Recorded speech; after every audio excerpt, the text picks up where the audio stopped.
Hi Virgo, welcome to your quantum entanglement reading with me, Jocelyn, the Quantum Queen. Let's dive in. So these are kind of readings that I wanted to do just for all the planetary shifts that are going on right now, because it is going to be quite an interesting shift that's taking place. Okay, so this is what these are for, this reading. Okay, this is for Virgo, Sun, Moon, or Rising. And as always, welcome to my cross watchers. Cross watcher, you could be dealing with a Virgo, and the message could actually be for you, so feel free to take it however it resonates with you in your situation. Keep in mind that these are general readings, and if you guys would like to book a one-on-one reading with me, you can find my information down below in the description box. And just wanted to say thank you for liking, subscribing, and thank you for all the good karma donations. Okay, Virgo. Well, this is a very fascinating setup here. You've got three major arcanas first off, and the Queen of Swords. So let's dive into this one, because this was the first that jumped out. You could be dealing with an air sign, an Aquarius, Libra, Gemini.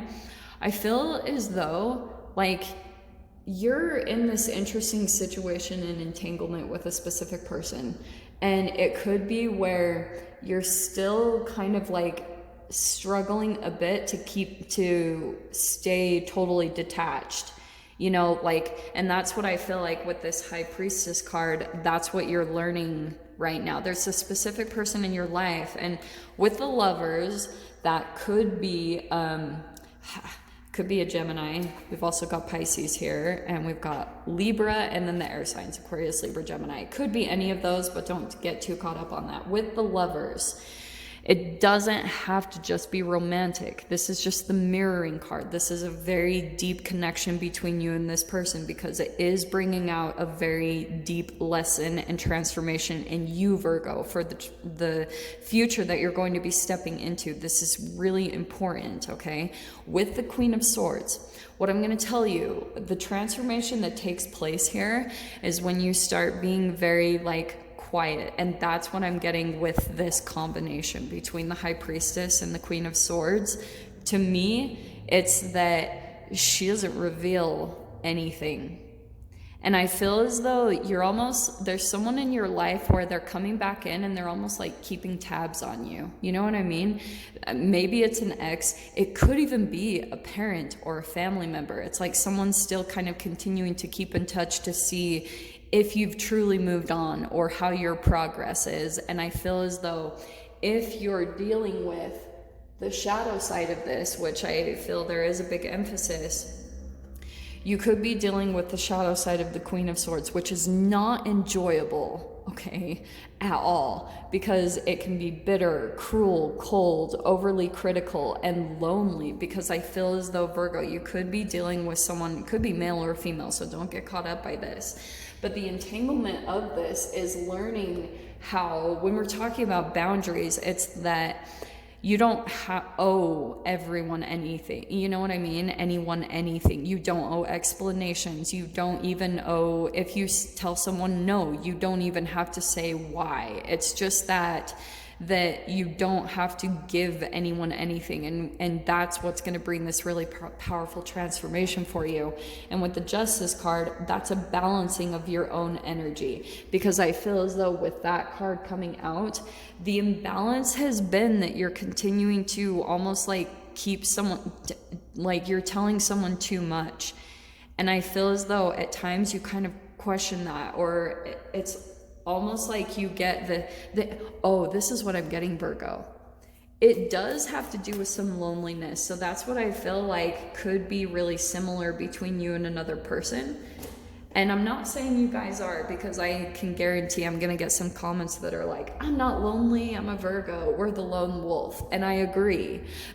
But if you're in the shadow side of being a lone wolf, there could be at times that just natural emotions come up where you're wishing for deeper connections, or you're wishing for people to like be at your level, okay? That's the alchemy part. That's the transformation with the Queen of Swords. So if you are feeling that deep down, or that's something repressed that you haven't really, like, maybe you've been avoiding or you've been detached from it, there could be something about that another person is coming in to reflect that in you. And so there could be that maybe for some of you, well, this is a really powerful entanglement. I don't know how much I want to get into it, honestly. Okay, and now we have the 10 of Pentacles. So here's what I'm going to tell you guys. When it comes to any type of success that you're coming to, whenever this happens for you, all right, don't tell anyone about it, because you're going to make your path so much freaking harder. And that also could be for some of you that this doesn't even have to be, this could be family, okay, but it can also be, how do I say this? Maybe you are looking for your stability, like you're like moving to the next step, and someone could be a little bit nervous to let you go. With the 5 of Cups, I feel like if it's that Queen of Swords that you could be entangling with, someone could be like afraid they're going to lose you, or they're afraid that they're going to regret something. And that could be an interesting entanglement that you go through back and forth with this person.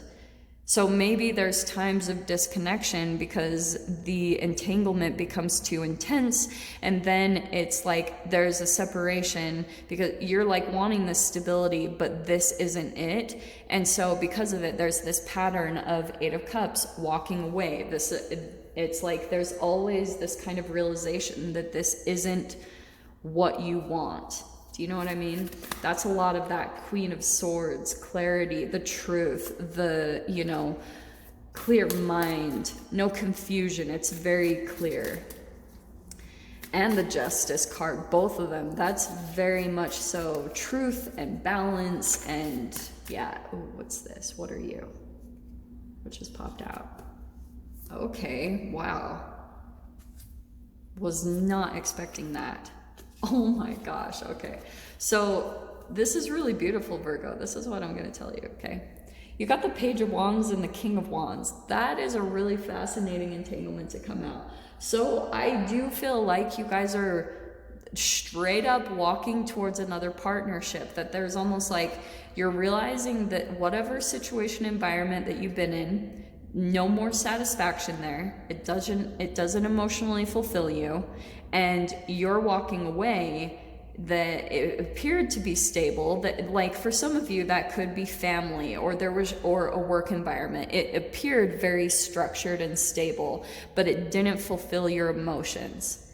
And that's the truth. That's the balancing and the clarity. Like a lot of you guys, that's probably intuitively what you've been picking up on the whole time, but you could have been forcing yourself to try to make something work. Okay? It's possible. Whoever this is. So here's the dealio. Here's what's really beautiful. This does feel new to me, okay? I'm just gonna say straight up. You've got the Ace of Cups, the Page of Wands, and the King of Wands. So some of you, huge emphasis on fire sign. All of a sudden, we're switching to this really powerful fire energy. I feel as though there's an offer here, that someone is going to be making some type of an offer of like, offering passion or offering a creative collaboration. That's very possible. There also could be an age difference here, just saying, but there is a lot of passion between you and this person. I actually love the way that these are kind of laid out, because these two people look like very intentional toward one another, both looking at one another, both very sure about this is what I want, this is the direction that I'm going to be moving in. So that's what I see coming in for you, which I love. It's a huge wake-up call that's happening through the retrogrades right now for you, and I feel as though there's something like energetically here that's going to light you up. And so there could have been something here that this situation could have been draining you quite a bit, because it wasn't. That could have been also the imbalance, is that the imbalance was also starting to come in energetically. Like maybe it was affecting you guys to emotionally eat. It was taking you back to old programming, you know, that type of thing. So I feel as though I love this because I feel this next week and through all of these planetary shifts, you guys are going to entangle with that energy and just feel like psychically there's things being presented to you. There's clarity being shown to you. There's like the way of how to solve these things and how to get through these karmic lessons that's being pointed out to you in a very strong way, which I absolutely love. I'm not worried at all. I feel as though through this shifting that's happening, yeah, definite balancing of your energy. This feels like a really huge blessing. And so that's the biggest significant thing that's coming out of all these shifts. The entanglement with the planetary positions right now is that it is, I've been telling all the signs across the board, it's that clarity, the truth around what is working and what isn't working. No more like lying. And I can see though there's been a definite back and forth here between, there is some stability here. Maybe there's something here where you could rely on it in some way, shape, or form. But every time there's like this different way or a different path that you're meant to be going down. Do you guys see that? There's like another direction here for you, another path, a doorway opening, maybe vortexual. It's possible with the planetary shifts. But with that Five of Cups, there's still kind of like there's stability here, but you're wondering what's out there. And look how beautiful that is, that in this card you've got the moon card, if you guys can see that, and there's a little moon in that doorway, and then there's the freaking high priestess with the moon showing you the unseen. And you have to just keep trusting that there's this new energy, there's this new love on the other side for you. But you've kind of, or Virgo, honestly, what I feel like is coming in your read is there's just things that you're needing a bit of the action, the inspiration, and the courage to fully walk away from, because you already know this, you know what's here, and there's more out there for you, is what I'm feeling. I don't usually say things like that, but this is a very specific message, so I don't know who this is for. Don't you guys love my wand? So Virgo, I'm gonna dive into the extended with this and, pull out some more details. If you guys wanna join me over there, feel free. Go down below, click on the Vimeo link, and I'll see you over there. But Virgo, if this is where we leave things, I'm sending you guys so much love, wishing you all the very best, and I'll see you in your next reading. Take care.